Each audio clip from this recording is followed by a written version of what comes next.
Hey y'all, hey, what's up? Happy Friday. Happy Friday!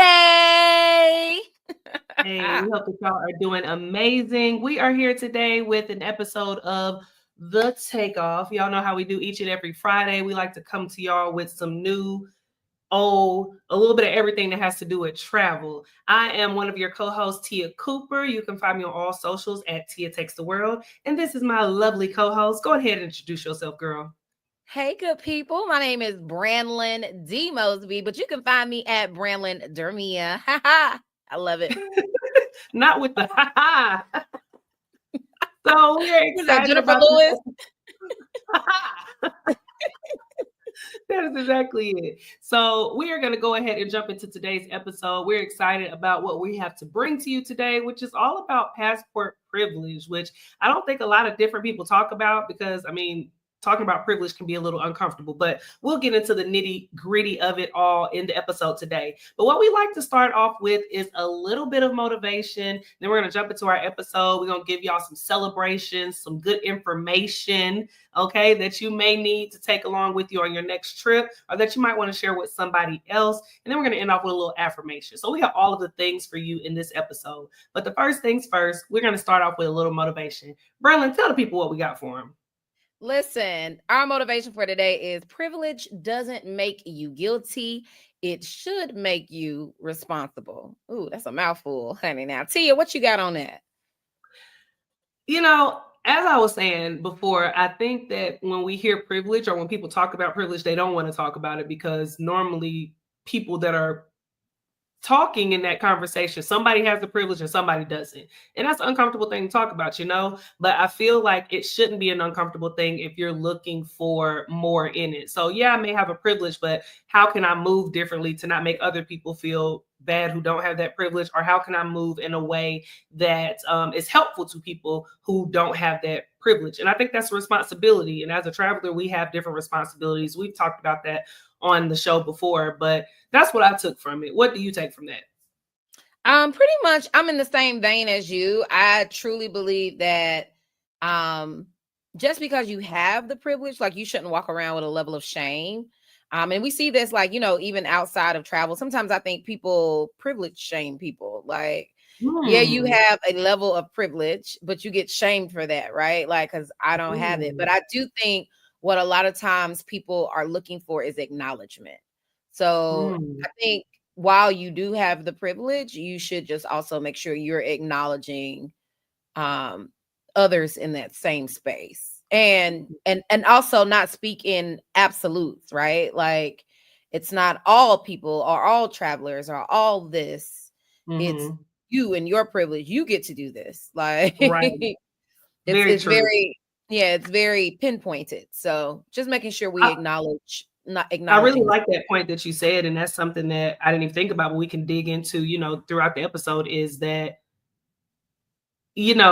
the shame of it and how people privilege shame. Because, I think a lot of people, a lot of the times, and again, we'll get into it in the show, but I think a lot of people pinpoint like white privilege or like, that's the main one that people think of, well, for in Black communities, and there's other privileges that you can have that is we're gonna get into it. We're gonna get into it. Because I could go deep into this thing now that you done brought that point up. That's why we be talking about the things with each other, Like because white privilege is connected to nepotism, and people are really big on nepotism as it exists in white spaces. But as we are seeing Black nepotism happen, people are like, "Oh, I don't know how to feel." Things are happening. Oh, you're only in the NBA because of your dad. Oh, child. And what? Yeah, so what? Yeah. Like, girl, whole thing. So we're gonna go ahead and jump into it, and make sure y'all, whether you're tuning in live or tuning in with the replay gang, make sure that you drop where you're tuning in from. Give us a little hey, because we do talk back, and also let us know what your feels are on the motivational quote for today. But without further delay, we're going to jump into the show for today, which again is passport privilege.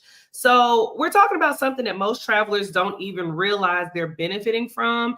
And again, that's passport privilege. You ever hear people say, just book the flight? Honestly, I'm guilty of it. And most of my travels, like, I didn't realize how much that I could offend people or upset people just by saying that. Like, just book the flight, just go here, go there. Like, all you need to do is save up a little time, save up a little coins. But it's because for a lot of folks, they get upset because it's not that simple. From denied visas to biased border patrols, not everyone can move as freely as others. Even as Black American travelers, we've got more access than many, but we still move with a little tension in places that our passports technically say that we're allowed to be, but that people look at us like we shouldn't be. So we're asking today, are you traveling freely or are you just lucky enough not to need permission? So first thing that I want to hit is, what about the ones who can't go and why can't they? So let's get into the meat and potatoes of that. Branlyn, what's your take on what passport privilege is? What do you think that it is, or what would you define it as? Well, passport privilege is kind of like your access to parts of the world based on where you're from. So different passports have less restrictions than others, or you don't have to necessarily go through certain approval processes, or even in some cases, like some countries want to know like information from your bank account. They want to know who you going to see, when you going to see them, how long you going to be there, what's the address there, what's the phone number there, who going to be there. What's the They purpose? are like these countries are like the cookout. Like, who going to be over there? Like you we inviting you in, but we need to know who you going to be with and how long you going to be there. Yeah, because you have limits. Okay. Yeah, so that's what I that's pretty understand. much it. Yeah, that's pretty much it. I think passport freedom is all about passport privilege is all about freedom for some people to move, from border to border without being questioned, doubted, or, running down that whole list of things that you talked about, whether it be the demographic, their bank account, nationality, all the things. So, Brad, my question to you is, when did you first realize that not everyone has those same types of access that maybe you have? When I moved to the United Arab Emirates, when I moved to Yeah. the UAE, I had, to be honest, first of all, I didn't have my passport that long before I moved here. So how long did you have your passport there? At that when I point? moved to the UAE, I had my passport maybe like 2-3 years, but it was only 2 stamps in it. The third stamp was the UAE. So Okay. I hadn't been anywhere and I didn't know nothing. Okay. So I would say, I think maybe my first trip or maybe one of those vacations that came up, and I was telling my new coworkers, my new coworkers were a very diverse group. So it was people from America, Morocco, South Africa.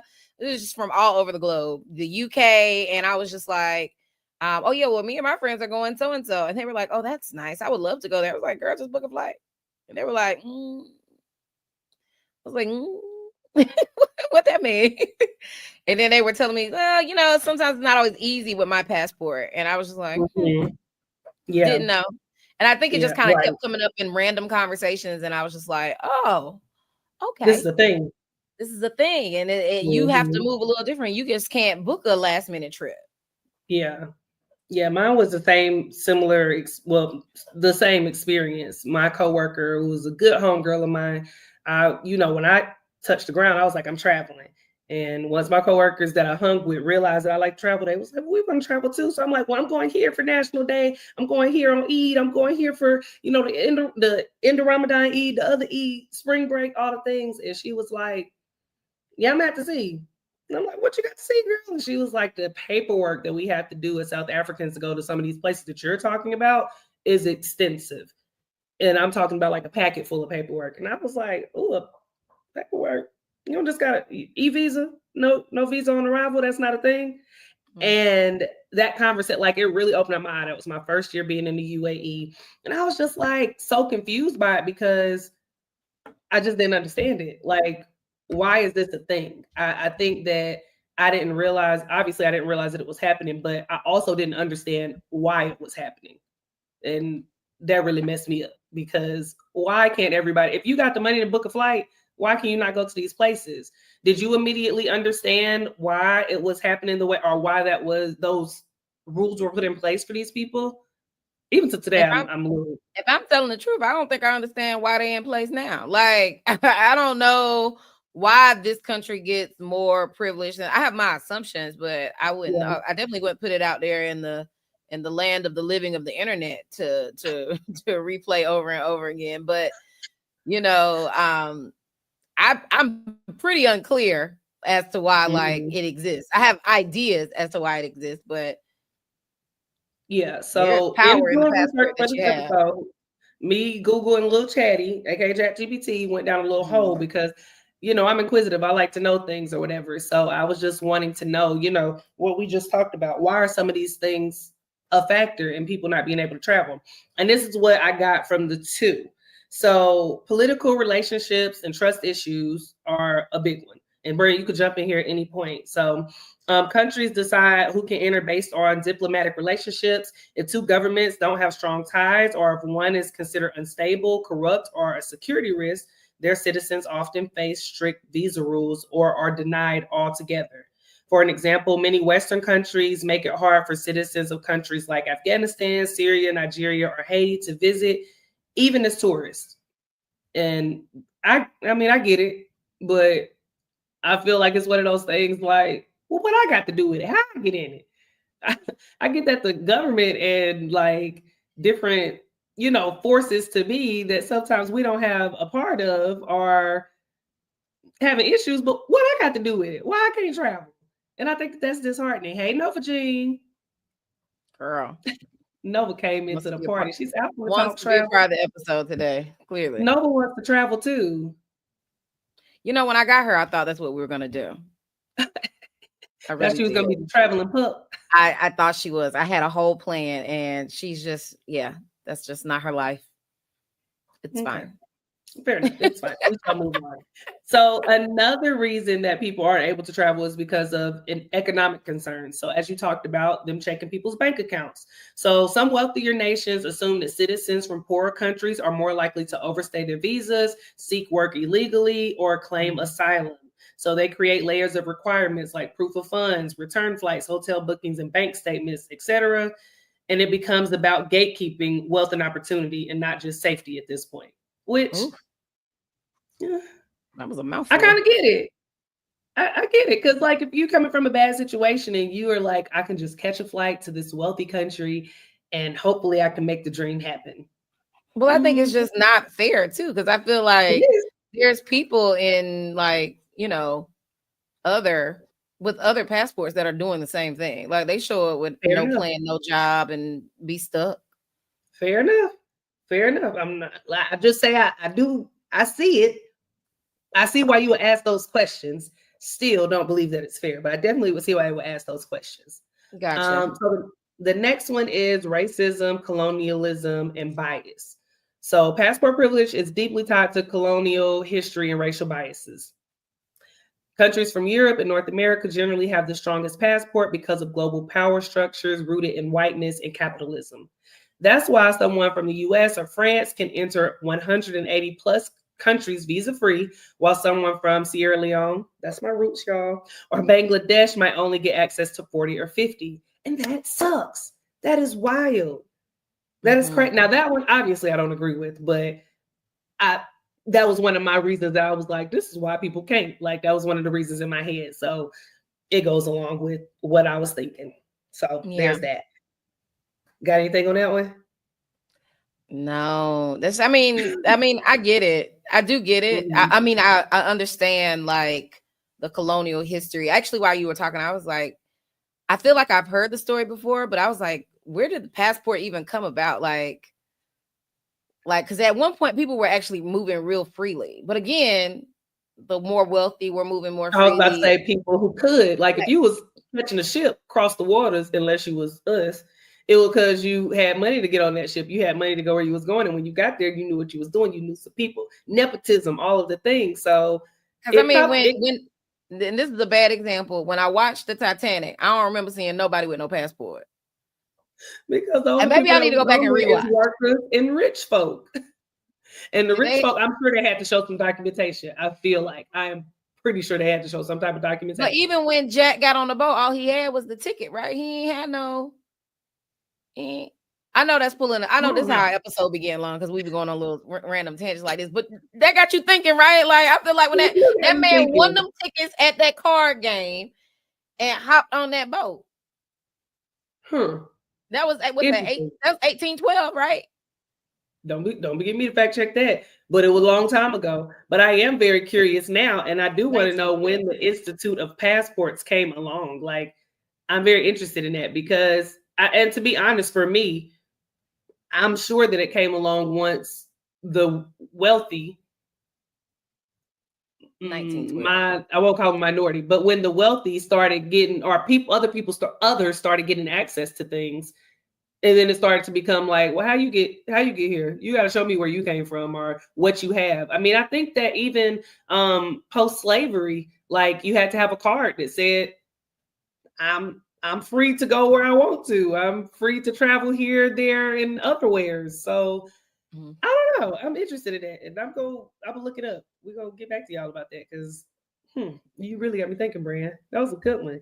And I Okay, know so I know Titanic ain't the truth, y'all. Like, don't come for me in the comments. I I know it ain't the mean, truth, it but is a true story. it's art based on facts, right? So I'm just But a little the nonfiction make you think, right? Or the it fiction does. makes you think. Yeah. Yeah.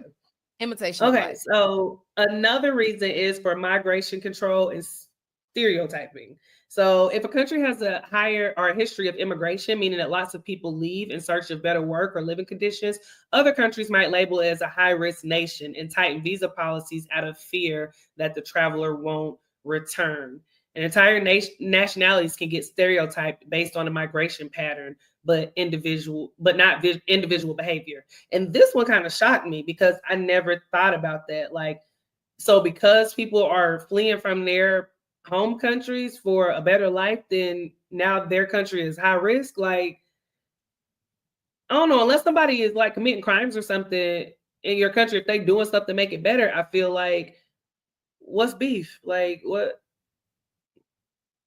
I don't necessarily get that. I see it. I could see the people's reasoning when they say it, but I don't get it, and I definitely Well, don't agree with I it. just think, it just changes the flow and order of things. So when large groups of the same people move into your country, they don't just come in and assimilate.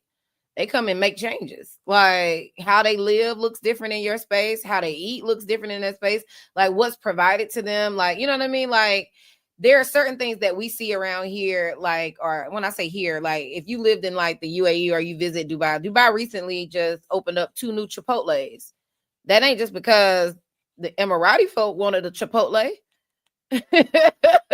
It's because the people, the amount of people that are American based or wherever Chipotle originated from, this is the type of food that they like. So they like to include things that appeal to you, right? Like that appeal to your senses. So when you have large groups migrating in, it's like they didn't come to assimilate. They came with their bags, with their culture. They gonna set up shop. They gonna do what they do. And if you even think about it, even from a religious standpoint of view, like, so they're bringing in their religions, their customs, all of these things. And one person, okay, but thousands, hundreds, thousands, like that's a hard amount to control, to govern. So I could understand, like, you got a lot of movement in your country. Like people are leaving by the boatload, by like groves of people. Like I could see why they're like, hold up, let's give you some. Why you coming? You Right, know? right, right. Okay. I mean, when you break it down like that, I definitely see it. I can't say that I think it's right or wrong because I just don't understand it. I get it, what you're saying, but I guess, I mean, change, I just don't see it as being that much of a problem. But I also have not been in a place where droves of people have come that affected my life in the way that it had to change, in a way that I would be uncomfortable. So maybe the people who are making these rules and institutions and stuff, maybe they feel that way. And okay. I was gonna say, again, a good bad example, because I'll be making pop culture analysis. Okay. I think it's called the partition. The partition is when, is it Pakistan? They split, the country split. And so people had to leave because of the political differences. Again, I told this to somebody at work because we were talking about it at work one day. I only understand this because I watched Miss Marvel. Like I watched Miss Marvel, and she's Pakistani. She's a woman of color. That's not black for sure. And they talk about the partition, and like when you see the scenes, I ended up Googling it. I just don't remember right now, you guys. But when I Googled it, it was like in the scene that you're watching, it was thousands of people fleeing a country to move someplace else. So I think like for us in our lifetime, like we don't see this because we've never really seen large groups of people having to go anywhere. But I think in the history of the world, like this has happened, and it hasn't just happened like once. We have to talk about the partition another time, and you definitely got to watch Miss Marvel. That was a good. Yeah. It's on the list at this point. It's on the list. So, okay. Miss Marvel, got you. All right. So the next point, the last point of reasons that they patrol their borders and make passport changes for different countries is Lord, I messed up that word, retaliation or a lack of reciprocity. Sometimes it's just a tit for tat in diplomacy. If country A makes it hard for country B citizens to visit, country B then returns the favor. An example is some African countries have started tightening visa rules for Americans and Europeans in protest of unfair treatment of their own citizens, which do your thing, boo. And then for me, I actually have an example of this actually happening to me. Like when I saw this, I said, oh, I was caught up in the thing. So if y'all don't know, very quickly, I was deported from France when I tried to visit my first time going. I knew I didn't have enough pages in my passport, so I did the responsible thing of going to the embassy. Well, it's the consulate, actually. I had to go to Dubai. I went to the consulate to get a new passport. They told me I could get an emergency passport same day. I just had to wait a couple of hours. Cool. They told me that they needed where I was going. They needed my original passport to see how many pages was left, all of the things. So I'm thinking like this 2 weeks before I left. I am being a responsible adult. I was so proud of myself. Get my emergency passport, which it has like 6 to 8 pages in it that you can use to travel, right? Again, told the consulate where I was going. They saw that I was going to France. They said, okay, this is good enough to get your emergency passport, gave it to me. I get to the airport, get to Border Patrol in France, and they look at my emergency passport and say, what's this? I said, it's my passport. Now, it looks just like a regular passport. It just only has 6 pages instead of like your standard 52 or whatever. So I'm like, it's my passport. What do you mean? You have to come back with us to a room. So at this point, me and my boyfriend back then, now husband, was looking like, well, what's going on here? Because this was the second time, the same time of year during National Day in the UAE, that something happened where we had to go sit in the room over something crazy. The year before we had got deported from India, we said this year will be our year. We're going somewhere for National Day. So as soon as they said go sit in this room, I said, now hot dang it, what is it? Y'all, we go back to this room, and basically what ends up happening is that they get a French translator to come in to let us know that I can't get in with an emergency passport, that because Donald Trump at the time had restricted their citizens, French citizens, from traveling to the US on emergency documents, that they in turn are not allowing Americans to fly in with emergency documents. And I probably said back then, I don't know if Nene had said this at the time, but I know the summation of my words was, well, how did I get in it? How did I get in it? But what this got to do with me? And the person actually that was at the gate at the border thing, when I said, I didn't understand at the time what happened, hit me with a ask Donald Trump. Man, know that man. What's your beef with me over him? You got to know that me and him is not. That's not okay. All right, fine.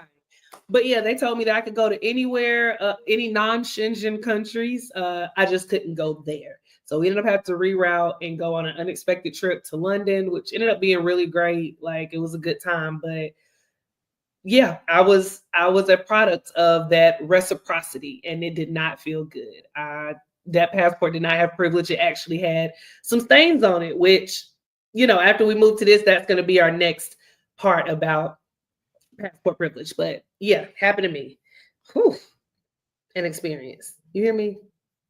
Inexperience. Just to note, people, emergency passports are not meant for travel. They're meant for emergencies only. The emergency was that I was traveling in 2 weeks and my passport wouldn't be ready in time for me to travel. I had already made my travel plans. Yeah, they didn't see that as an emergency. The people at the United States consulate had, and the other thing about it was that the French Border Patrol said they keep sending people over here. We don't know why they keep sending people over with these emergency documents. And I'm like, so why wouldn't they tell me? And apparently, so I called the consulate to try to find out, and they're like that it's a breakdown in communication because it was like it had just happened 2 weeks. Like when I was getting my emergency passport, it had probably just started. Like all of the communications hadn't gone through, which I blame them a little bit, but I don't blame them totally because I get it. But also, yeah, that's fair.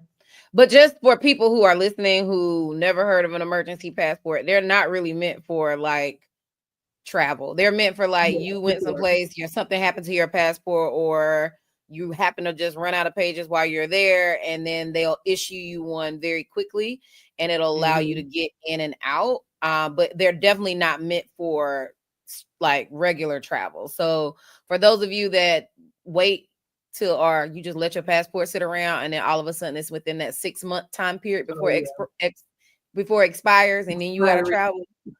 Yeah, you might just be out of luck. You might just need to rebook. Just FYI. Yeah, definitely. I concur with that, Brand. So check your dates, check your pages, because that is a thing. You must have certain amounts of pages before you can travel to certain countries. They will not let you in. Check your dates and check your pages. All of the things. Okay. Now, on one side of the aisle, we have the privilege that we have as Black American women. And on the other side of the aisle, we are still a part of a population that often gets the short end of the stick. So let's move into talking about being privileged but profiled and how we navigate the in-between, because it's a thing. So do you think that we've become so used to being questioned that we kind of downplay the privilege that we do have inadvertently? Like, yeah, we're Americans. Yes, we have privilege, but do you think that sometimes that privilege is downplayed because we have so many other things that are going on with us being Black and women on top of it, or because we don't necessarily always see it as a privilege?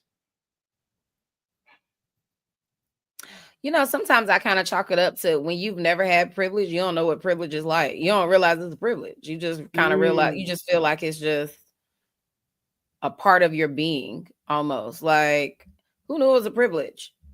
I feel like as we've gotten older and matured in our travel experiences, even when we're talking about things dealing with our brands, I feel like we both have kind of circled around this conversation that travel has been or is seen as a privilege, not a right.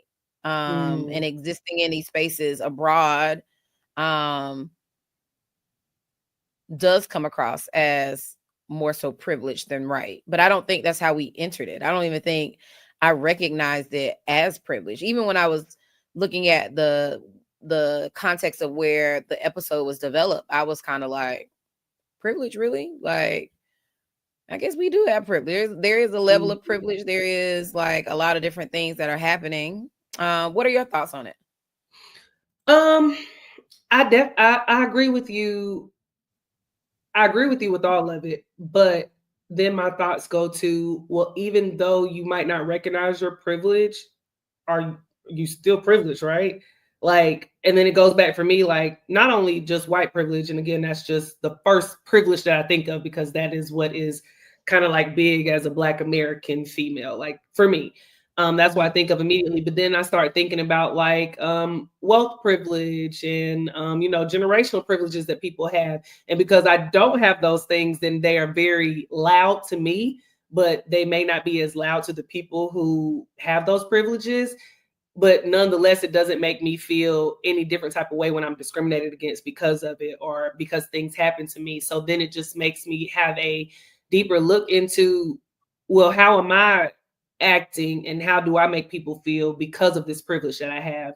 And, this episode was created out of just past experiences. Like, obviously, I just shared one of my real life experiences about my passport non-privileged, but also like in our time you spoke about our brands, like I got into it with this girl one time because she was talking about how passport privileged I was because I cannot even remember the video because I blocked her since. But shout out to Ken. He was on that post like going at this girl. Like she's blocked me, I blocked her. I don't see her content, don't need to, don't nothing. But she was like kind of like you are. First of all, she had told me, yeah, you travel to Europe a lot. You don't go to African countries. Not too much. I could get to European countries easily and for a lesser cost. So I'm trying to get to all of them. Like, don't be clocking my tea, baby. But then she was just like, but with your passport privilege, you can do that. And I was just like, ooh, where are you coming from? Is my neck exposed? Why are you coming from it? What's going on? And because I'm a very reflective person, I like to make sure that I'm not putting off, anything, if that might have been offensive to her, anybody else that was following me, because she also was South African. I spoke about my friend earlier that was South African. She was South African. So I was like, let me see somebody else's point of view. Let me make sure I'm not being offensive. But at the same time, I can only share my experience. So But I mean, how are you being offensive if you want to go to only European countries? That's your business. Fair That's enough. your business. That's your money. That's your whatever. Right. Exactly. There's a lot of people that don't necessarily care to go to European countries. I'd be all up in Europe, all up and through there. On the train. All up and through there. Real and quick, to be honest, sometimes to the point of you're talking about privilege is also sometimes a lot more affordable. Like in comparison to some places in Africa, Europe is much cheaper. And I don't know if African prices are, a little bit higher because it, for some people is much farther to get to. Like Europe is a halfway point between like the East and the West worlds. So west part of the worlds. But girl, after getting there, even if the flight to get there, Africa, and I'm speaking as the continent of the places that I've been, ain't cheap. I think I talked about last episode or the episode before that. I have been trying to get to Ghana. And the reason that I haven't gotten there is not because I haven't had the time. It's because it's expensive. Like the reason I didn't go for spring break was because just for me and Travis to go alone is expensive. And please clock your tea, take your money, like get all the coins that you can. I'm not mad at you, Mother Africa, but I ain't got like that right now. So that's one of the even South Africa. She was talking about, you go to Europe, babes.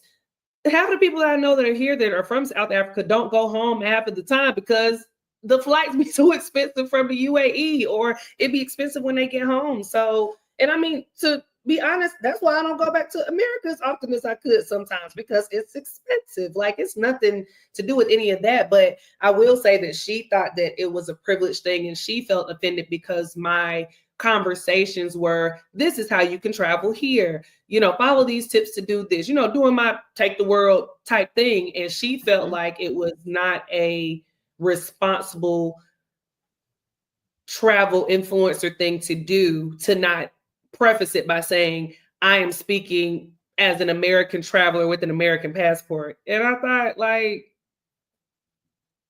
okay, girl. I feel like that part of it goes back to what we were saying a few episodes back, which was, whose job is it to teach you all of these things? It's as an influencer. And I mean, even when you start the YouTube videos to tell you this, even if you don't get somebody to kind of guide you in your development, but everybody tells you to niche down, like meaning whatever you want to do or talk about in your brand, that is your job. That is what you do to talk about in your brand. It is not my job to give you all of the ins and outs of each part of what I do. My job is to highlight what I would like to highlight, things that speak to my heart. It is your job to then take that information and dig deeper. Like, this is not about depth over here. I think people think it's a one-stop shop. And now, to her point, like I said, I'm a reflective person. So I'm like, okay, maybe I can, because I don't want somebody to feel like, oh, I went to such and such and, it was different for me because I'm from X country. Like, what? But to your point, I also feel like, you follow me, I'm American. So that. But I mean, they would. I think even when we're talking about this level of privilege, right? You got to do your research for where you're from. Period. Like, it doesn't matter if I'm American or not. Like, if I follow somebody who has a Brazilian passport, their experience as a Brazilian is going to be different than mine as an American, which means they can show me all of the things they did or some of the things they did, and I would have to figure out what that looks like for me. Like, I just kind of feel like, no, it will never, ever be a one-stop shop unless you're following somebody who's same as you, exactly like you, and that's unlikely. But it still won't be a one-stop shop because they are a different person than you. Like, even when I look up other people's itineraries, or I go to Pinterest to get ideas, or I even look at other people's itineraries from places I've already traveled, I sometimes look at their itinerary. I didn't even think to do that, or I don't even know that was there. I didn't even research that. Like, I wouldn't even thought to have researched this to be a part of this experience. As people who put content out, our responsibility is to inform. It is your responsibility to take that information and use it how it best works for you. Everything that is presented on Tia Takes the World or Branlyn Demir or Never Unpack or whatever, you might not be able to take it as is. You might have to take it out the wrapper, put it in something else, put it in the air fryer, warm it up, and then serve it on a piece of plastic plate. Like, whatever works for you. Like, you know what I'm saying? Like, you just can't take everything as is and use it. For her to even, like, I just don't like the thought of, like, somebody landed in your comments and was like, you wrong for this. Girl, move on. Girl, try to take my hind parts from behind me and hand them to me. Now I'm telling you, that kid got in them comments and went off. He probably blocked too, but she is very strong in her thoughts all the time. But I mean, honestly, it's to each his own, but I do believe in a responsibility as an influencer to an extent. I don't owe you to tell you exactly how you should do these things unless you're paying me for that. I just feel like that's why people create brands and businesses, to fill holes that are not filled by other people. So it is not my responsibility to fill up all these potholes along the road. My responsibility is to fill up the potholes that I'm passionate about. If you are passionate about what's going on with people in South Africa or whatever country, and you feel like this is not the same, watch out when you're watching these influencers. You be that person. You be that voice. You fill that space. That's your responsibility. But if you in my comments trying to check me on what I need to do with my passion, then you're not filling the void or the space for you and your people. Right. Like, and that's not to your point of how we even started this off. That's not my guilt to carry. That's not my guilt to carry. You're right, girl. I am an American person, but to your point, I am an American traveler, and people who follow my page would know that. They know I'm from home. I feel like every now and again we get a good post about Gastonia. We get a good post about when you're traveling at home with the people. You know what I'm saying? So, like, girl, listen, you just not getting. I had my time to cool off from that lady, but I was steaming because I was just like, wait, what? Privilege. So to the point of how we got on this is, I don't think that I necessarily downplay my privilege. Versus me fighting louder for, I don't think it's downplayed. I just think I fight more for other inequalities that I face. Like, I don't go around like I have an American passport. I do go around talking about things that I do feel like affect me, which, I mean, I think anybody does. To your point, you don't really see that privilege until it affects you or until you're in a situation where you are forced to see it. And to be honest, I'm kind of a little bit conflicted on if that's okay, if that's the type of global citizen that I want to be, because I do want to stand up for other people's rights along with my own. But in this situation, which again, this is a part that we'll talk about later on in the episode, I'm not sure if that's my cross to carry. I'm not sure. So one of the things that I wanted us to discuss is that there's duality in being a Black American traveler. You know, the passport gets us in, but our presence still gets policed. So I wanted you to share, and I'll also share, if you have any times that your passport got you in, but being Black like this got you side-eyed. Or we've talked about this a little bit before. I haven't had these Black in a space experiences, other than people looking at me like I'm very exotic sometimes, like they ain't never seen a Black person.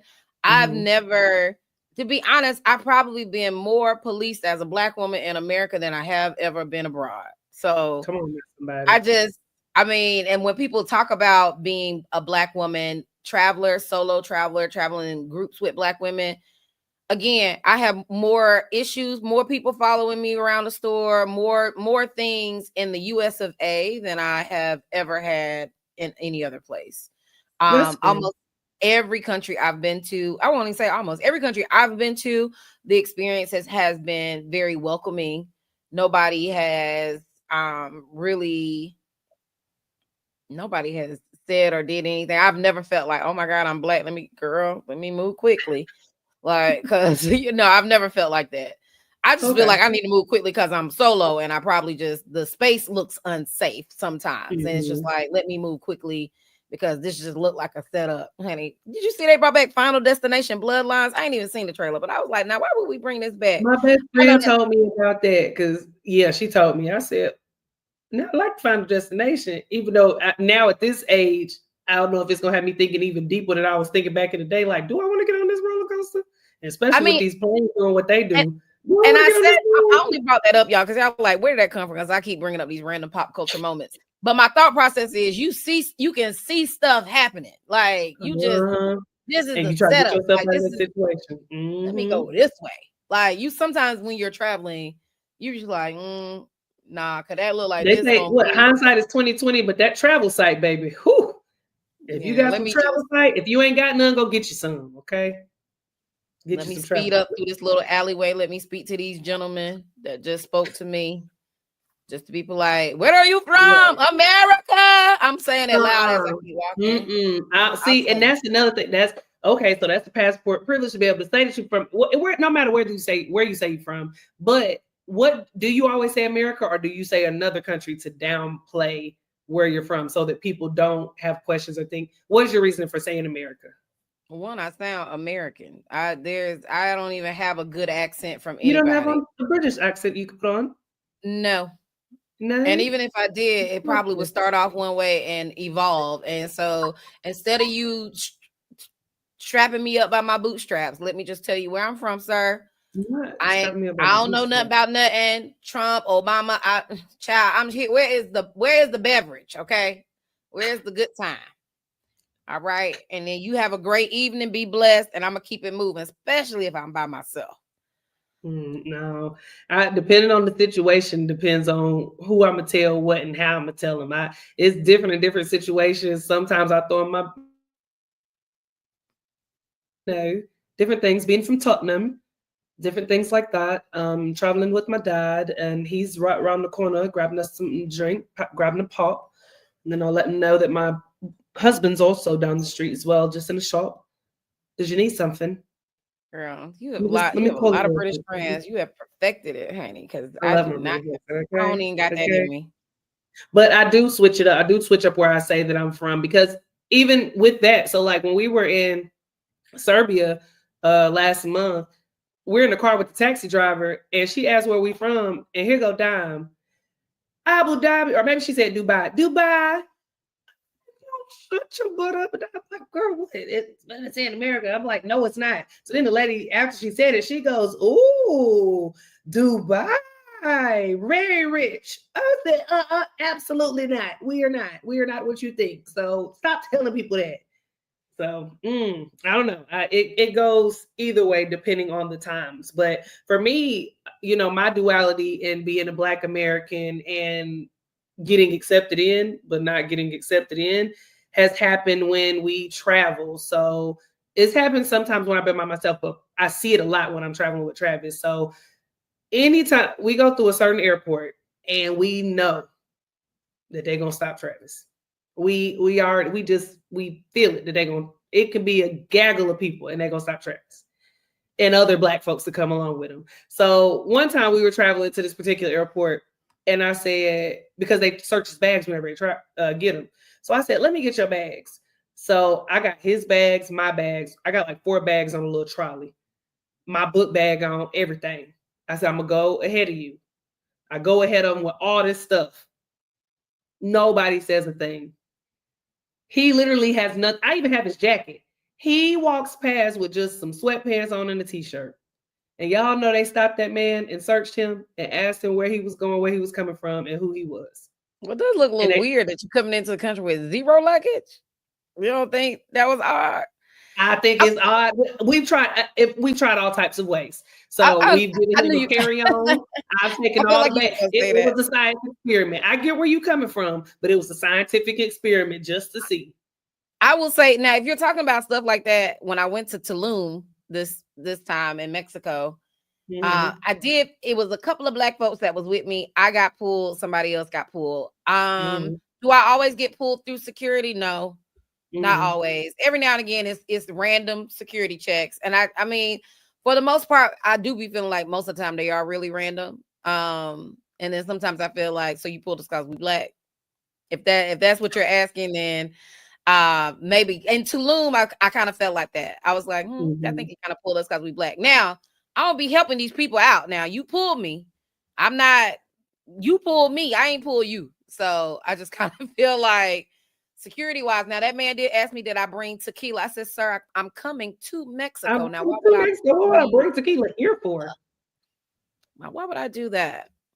But I do be feeling like they do. I get you. Now, it sounds as if, now, have you had these experiences by yourself, or have you had more of these experiences in traveling with Travis? Because I do think I've had them more traveling with Travis, but I have had them choose me a couple of times, not even at this particular airport, but in different times. And I'm just like,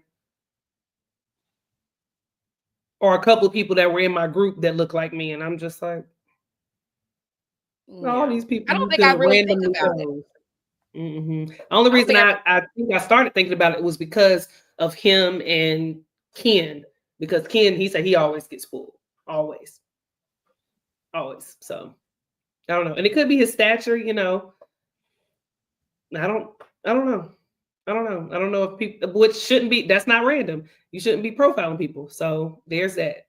But all of that to say that we have it's dual for us. We have a privilege, but we also have to worry about being profiled. I can't say it no other way. And it's annoying because it's like, which one do you weigh in on more? Do you care more about the privilege, or do you speak more about your privilege to help others? Or do you just try to make it with the part of that privilege where you're not getting the long end of the stick? You know what I mean? So people's perceptions and actions towards us change once our nationality is known. So we talked about profile, and we kind of talked on this on the show before, but have you had a time where somebody thought that you was from somewhere else, but once they realized that you was from where you from, that it changed up their perception, whether it be, well, obviously not back home, but being abroad or traveling? Yeah, I feel like, but it's always with workers, service workers. I never feel like necessarily with the people. When people, a lot of people think I'm from someplace in Africa, Kenyan. There's been a couple of other things that have been tossed around. Kenyan is usually the first one that people toss. But once they hear that I'm from America, they really kind of change their tune a little bit. So yeah, even when you were talking about earlier, like coming, like pretending, pretending that I'm from different places. Girl, I ain't even got that in me, because I don't know what you had, a whole neighborhood and stuff. I ain't got that, girl. I don't even got time to lie. I don't got time to lie. My life is on the line. The last thing I need is for somebody to be triggered because I pretended to be somewhere, and then they done caught me in a lie, and now I'm really running for my life. Girl, I should just told the truth to begin with. Girl, you don't even need Final Destination. The story that you just made up in your mind. The person I'd have made up an accent, and now the person that took me because I ticked them off because I made up an accent. What in the world? Mental health is real. Like, I don't got time to be triggering people just because. Now, why would she tell me a lie? No, I don't got time. I don't got time. Well, I've also had that experience like you in the UAE, when people thought I was from somewhere else just by my look. And then I said, I'm American. And the whole thing changed, whether it be workers or people. Like, I've even had some like locals think that I was from somewhere else. And I'm like, I'm from America. And then that conversation goes different. I have people that I work with. They're like, where are you from? And then I start talking. And they're like, oh, and then the conversation becomes political. And why did your president this? And not just this president. I have traveled back and forth and stayed in America and the UAE over the course of 10 years. So we've had different folks. Questions were like, why did this president do this? Or why did this one? And what's up with gun violence and all of the things? And I'm just like, I'm at work. Please. I don't know. So that's something for sure. But was talking about, speaking, before I speak, most of the time people think that I am of some type of national descent, which I am, or from actually a national African country. But once I speak and I tell them that I'm American, they, like I said, it either turns into a dissatisfied thing or a, oh, let's talk about these things type of things. And that can be a lot. That's one of the reasons that I love my little British accent, because don't ask me nothing stupid. Don't pull me into no conversation I'm not trying to be in. Okay. Moving along. So let's talk about, I've mentioned this before, about being responsible global citizens, because I think that when we talk about privilege, that there should be a level of it where we're kind of like, not even dissecting, but just talking about, because we do have that privilege, what that looks like. So if we know that we've got access and we've experienced bias as well, we have to ask, how do we move in this space responsibly? So Bran, what does responsible travel look like to you in the space of what we're talking about?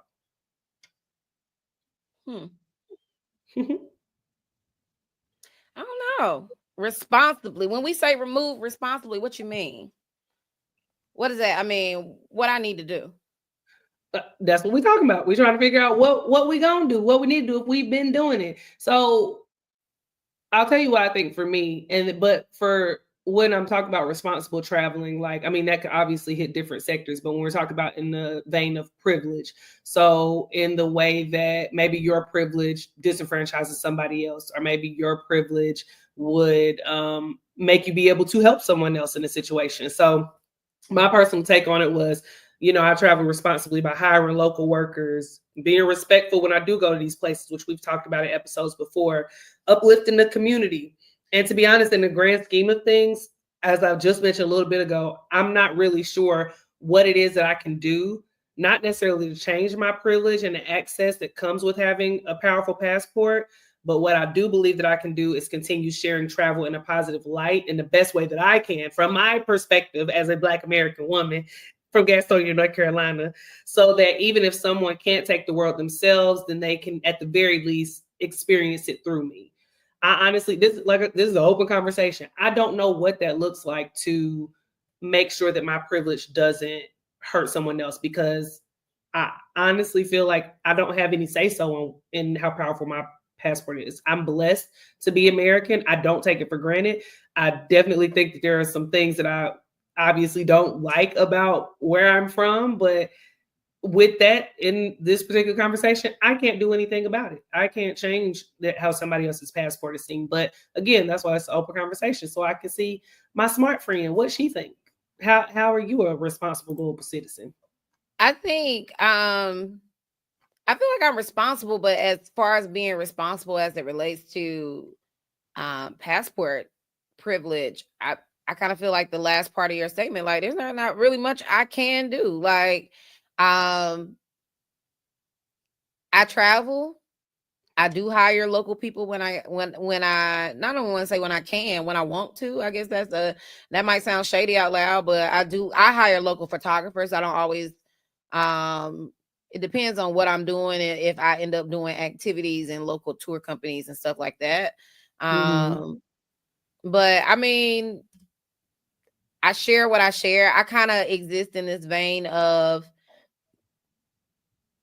every job is not mine to have when I travel, whether that's being the most responsible or, informing people of all of these things. Like I like figuring out my niche, my brand, and I like to kind of stick to that lane. And I'm very respectful because that's how Georgie raised me to be. Shout out to her. It's Mother's Day this weekend, So, but I just kind of feel like I stick to my lane. I travel. I don't steal. I'm an honest traveler. I try to respect the armrest. Like as far as as far as those things go, I am responsible in all of those ways. So, Mm-hmm. but as far as like my privilege with my passport, there's not really much I can do with that. And to be honest, my privilege is shifting. Like this second term of 45 is not a light one. Like we were met this new year with our own visa restrictions that we've never had before. So Mm-hmm. do I have is my privilege as wide open as it once was before, or is it no? And is it as restrictive as some others? No, but I got my own challenges with my own passport, and we receive emails that say in certain places we're visiting, it is dangerous to be American in those places. So I mean, in that case, my brownness works in my favor because you don't know where I'm from until I open my mouth. So, you know, that duality you were talking about before, it kind of works both ways. And in some cases, I'm not so pinpointed because people wouldn't even assume I'm from America. Big curly hair and a black girl that shows up in our country. That's the first thought for some people. That racial profiling in some cases works in my benefit. And they still leave me alone. So yeah, I don't for this one, I travel respectfully. Mm-hmm. And I feel like that's where I want to keep it in the lane. I'll keep it in that lane. I travel respectfully. And I think that's okay. I had to sit with myself to say, we might not have the answers for this one. And I was just very interested to have this conversation with you because as we say all the time, we see things differently. And I was like, I can't pinpoint this one, what I can do with this passport privilege that people, not that people say, because our passport is, no matter what we're going through right now, it still is powerful. And I just couldn't come up with anything. And I think that's okay as long as I might not be the global citizen to other people, like rallying up all the time for political issues in different countries or, fighting the loudest. But I'm trying to fight for myself. Again, that duality, I am still a Black American woman, Black woman. Those things on top of everything else, like I'm still trying to fight to make sure that I'm seen, I'm safe, and I'm still enjoying life. So that is not to say, as you said, that I'm going to disrespect anybody, that I'm not going to travel in my terms of what's respectful. I'm a responsible traveler in the way that I am happy with and in the way that Shiva raised me. So, and I'm okay with that. But I am open, and I'm sure Branlyn is as well. We're both open to see your thoughts and your comments. Please drop down in the chat. Let us know, if you are from any of these different countries whose passport isn't as strong. Like, how would you want people to show up for you? Throw us some ideas. I'm curious to see now whether we can or will. It's a conversation. You talk, we listen, we see what we gonna say back. So that's that on that. Woo! All right, y'all. So we talked on some deep travel talk today, and it was heavy, but sometimes the heavy conversations are needed. But we're gonna move to a little lighter note with a game today. Y'all ready for a little game? Ready for a little gamey game? All right, so this game is called Boarded or Banned. So I'm gonna give you some scenarios. Boarded means that it can stay or we support it. Ban means to throw that thing away and to carry on trash. All right. Throw it out the door. Okay. Y'all comment. Let us know what your thoughts are on the scenarios. All right. Banning a group of people from travel based on their bank account. Boarded or banned? Personally, I think it's banned. Mm-hmm. Yeah. Personally, so when you say personally, did it have something to follow up with that? No, I mean, clearly other countries don't feel that way, but no, we talk about for you, what you feel like. Banned. You feel like it's banned. Banned. Okay. You feel like it's banned. I feel like I see why you should check some people, but if they can get there, they can get there. And I'm not a political person, so I ban it also. Ban for me. Y'all drop in the comments. Let us know what you think. All right. Banning people from travel based on their criminal history.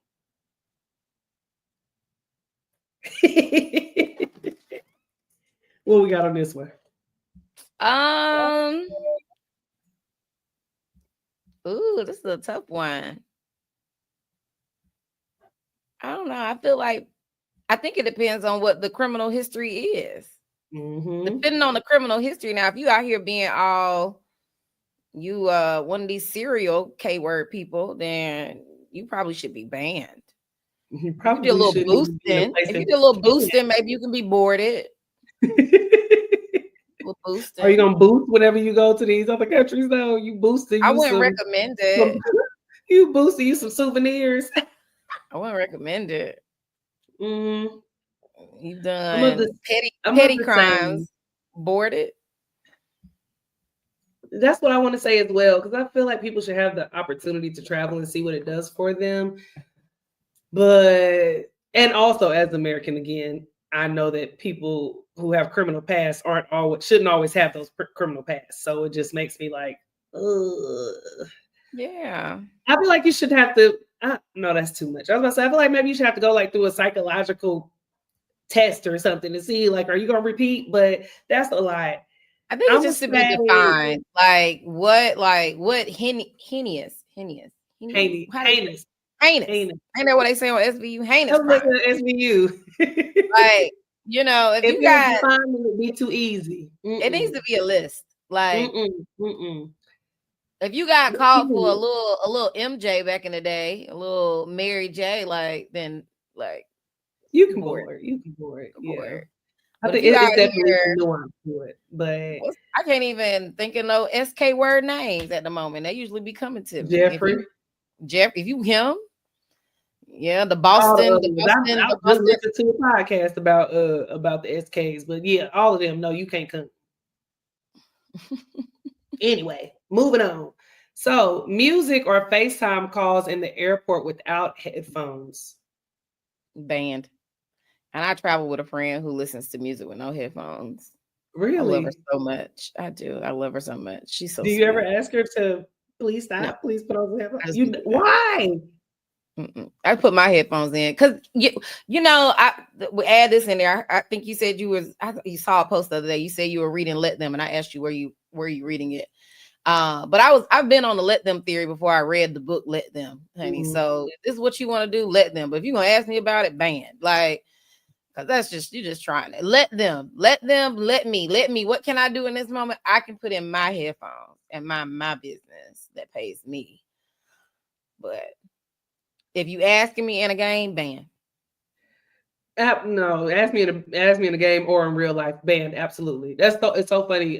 Before we got on, my sister was talking to me. She's traveling today, and said that my nephew was on the phone, and she had asked him to be quiet. They on the plane, and he on the phone with his girlfriend talking loud. I said, "Oof, banned. I don't like banned real quick." All right, wearing pajamas through the airport. Boarded. I don't care about what you got on.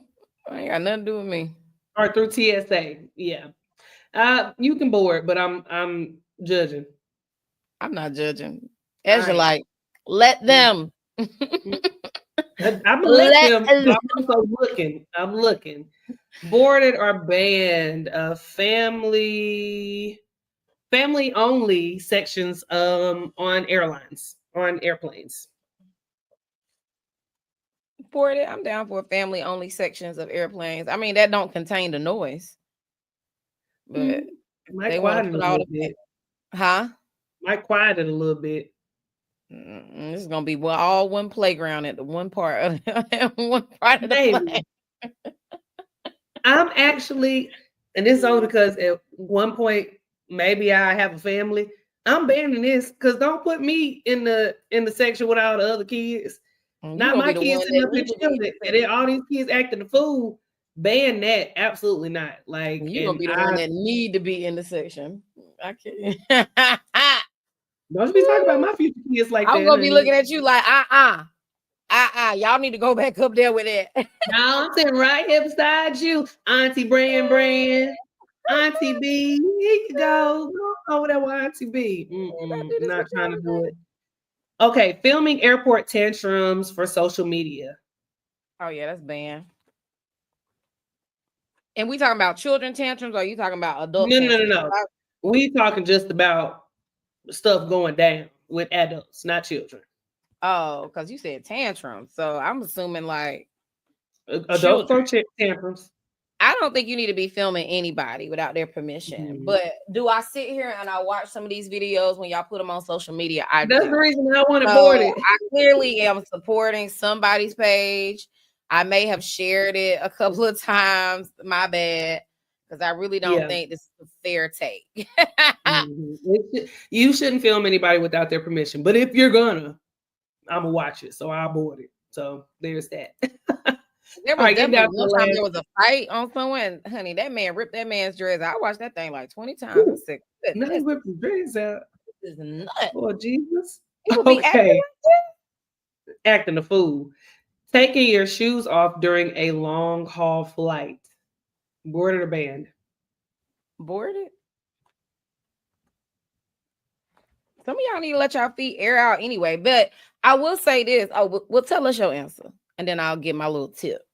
I think it's the nuance, but I'm going to say boarded because I will take off my shoes. But for the most part, I wear slides through the airport so that I can let my feet breathe. Already off is what you're saying. My feet was already off, but I don't like when the people do bare feet and stuff like that. I don't, especially when they be walking around down through the aisles and stuff. I don't like that. What was you gonna say? Here we go. I was gonna say you should also be very careful with taking your shoes off during long haul flights, because what they really tell you to do is keep your shoes on.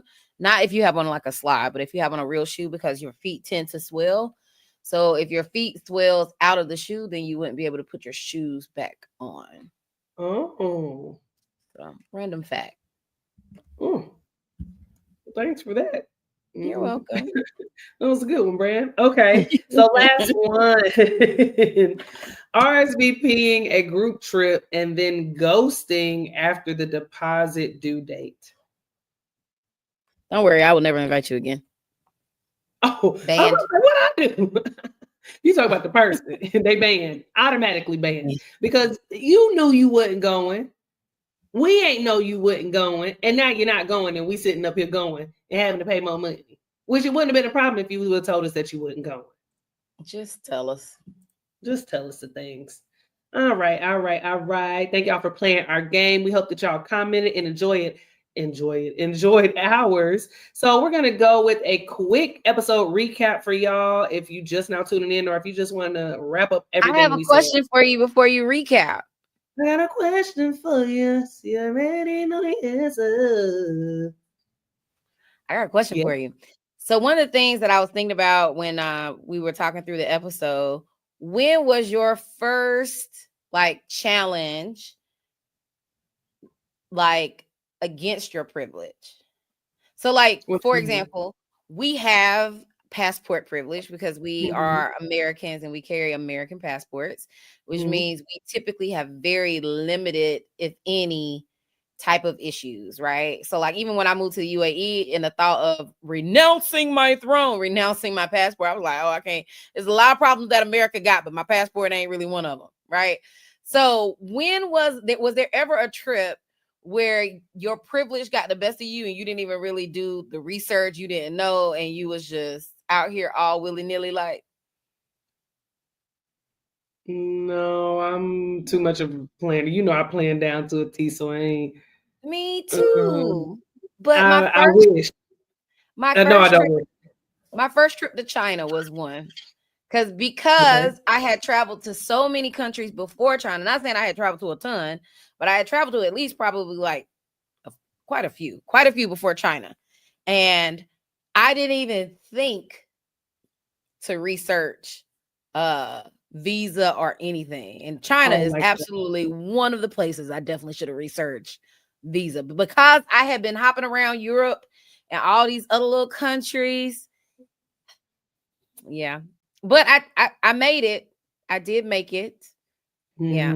But I had to go do a whole and to be honest, because we were talking about privilege, I was really like, oh my God, they want to know. I had to have a whole new picture for them, like a whole new passport picture. It couldn't be old one.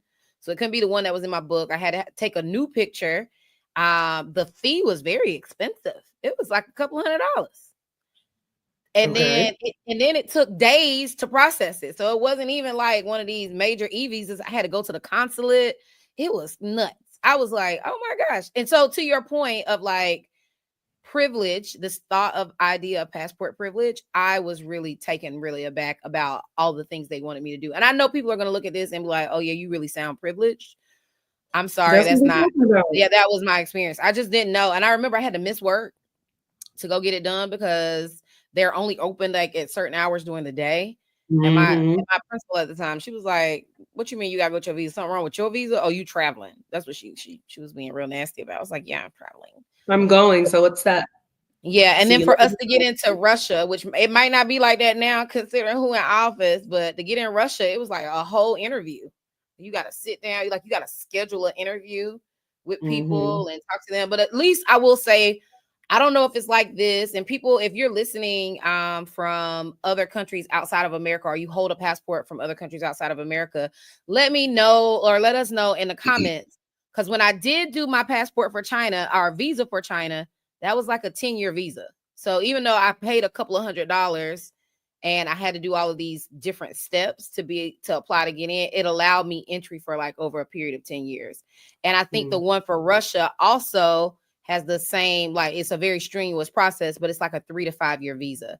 So for those of you that do not hold US passports and you have gone to places where you have to apply, how long is the visa? Because like our visa usually on arrival for is like no more than 90 days, 30 to 90 days.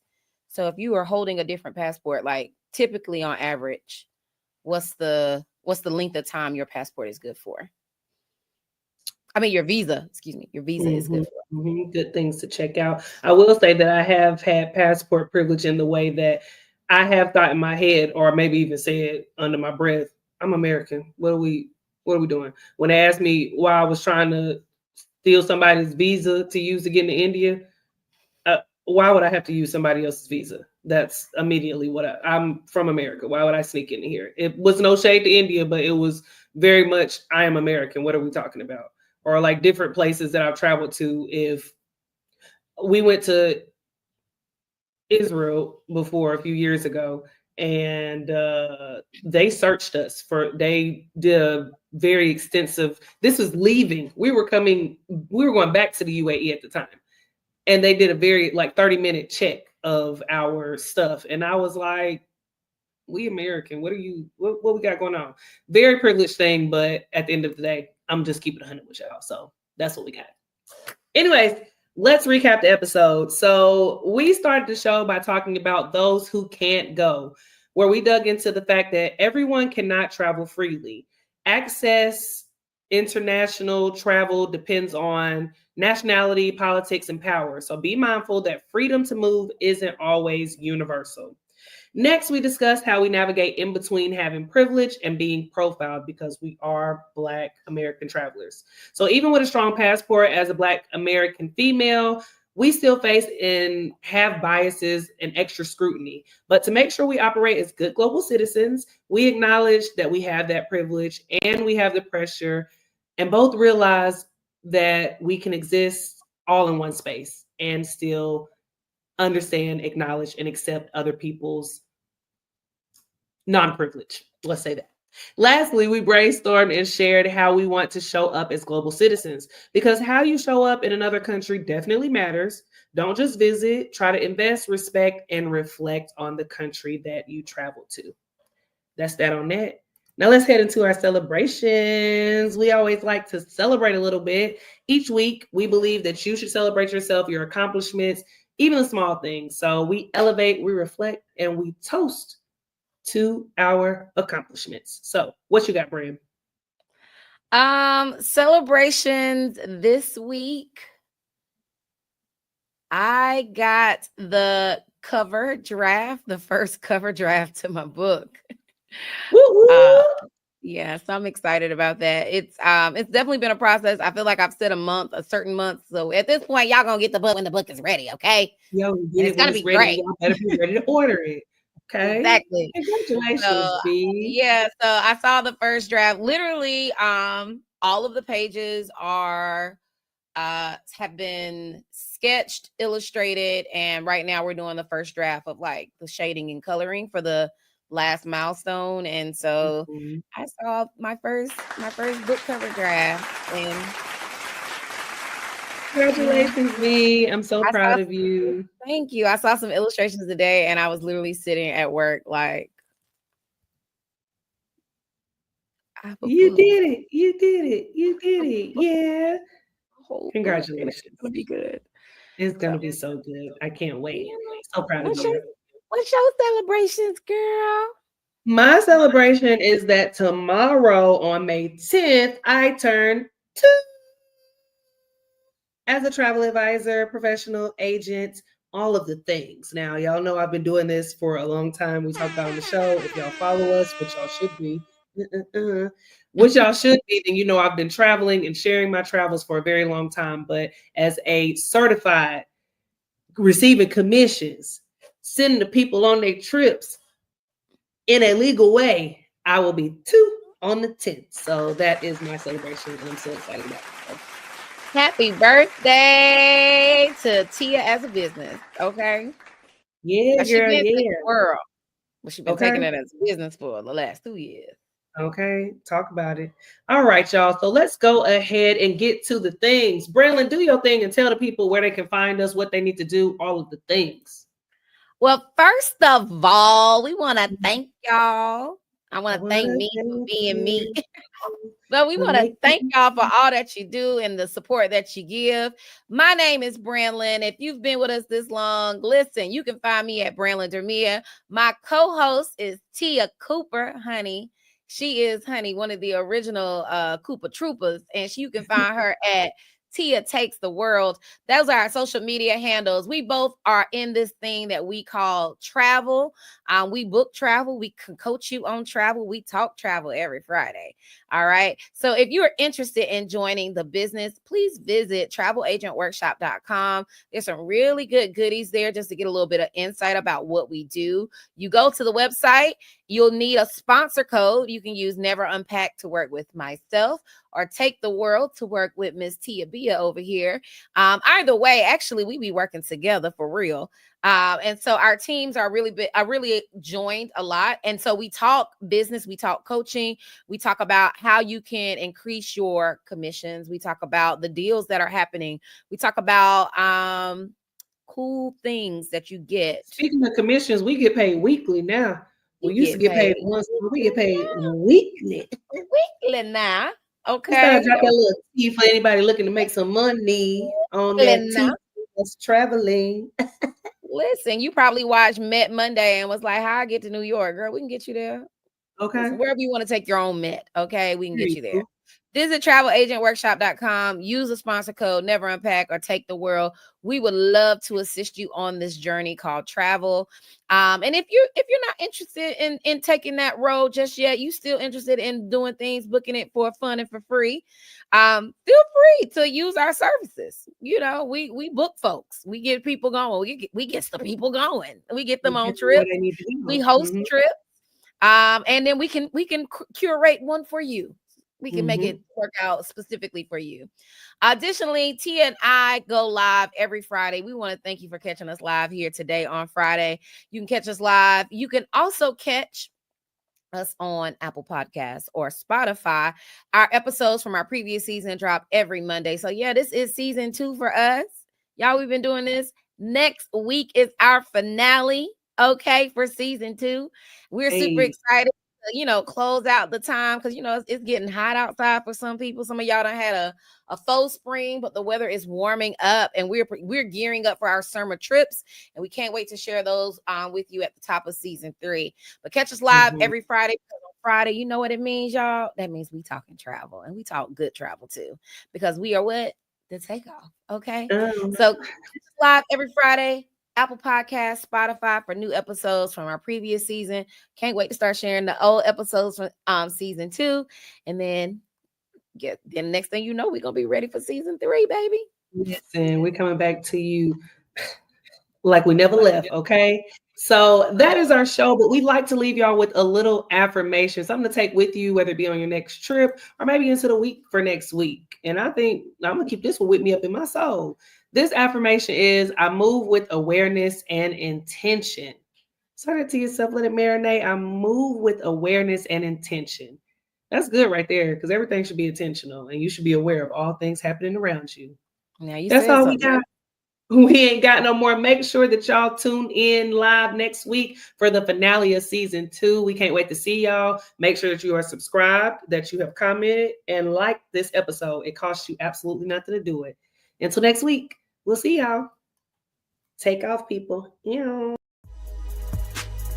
You're watching The Takeoff. Don't forget to like, share, and subscribe so that you stay locked in for the next journey. And if you're ready to turn your love for travel into a business, visit thetravelagenworkshop.com and use sponsor code Take the World or Never Unpack and let one of us guide you on your travel entrepreneurship journey. Until next time, this has been The Takeoff.